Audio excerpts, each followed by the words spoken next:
All right, this video is for anybody who's studying Japanese, thinking about studying Japanese, or who has given up studying Japanese.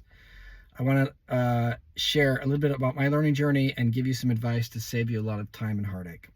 So I moved to Japan more than 20 years ago, and I started studying Japanese. And I was always self-taught, and I kind of developed the theory that I just needed to learn all the kanji and then learn enough vocabulary, and then eventually, once I knew enough vocabulary, the language would just start making sense. I would be able to read a lot, and I would just pick it up through voluminous,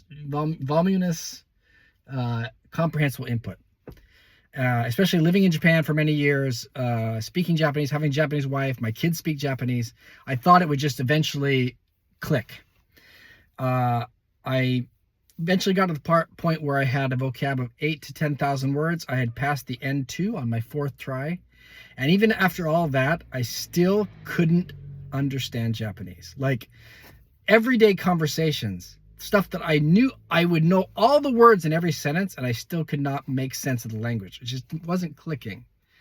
And so I went back to basics, and I went back to the fundamental pieces of grammar, and I found out, I did a lot of testing on myself, and I found out that I was really weak in the basics, in the fundamentals. And I couldn't roll map. I could hear a sentence and I would not know who was doing it. I wouldn't know the direction or the nuance of the things.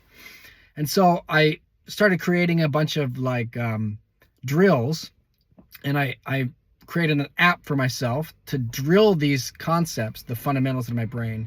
And I'm telling you, within 10 to 20 hours of drilling the fundamentals into my brain, like verb transformations, passive versus active voice, just the particles, giving and receiving verbs, just 10 to 20 hours of doing that made more of a difference in my Japanese ability than thousands of hours, literally thousands of hours of studying vocabulary and kanji.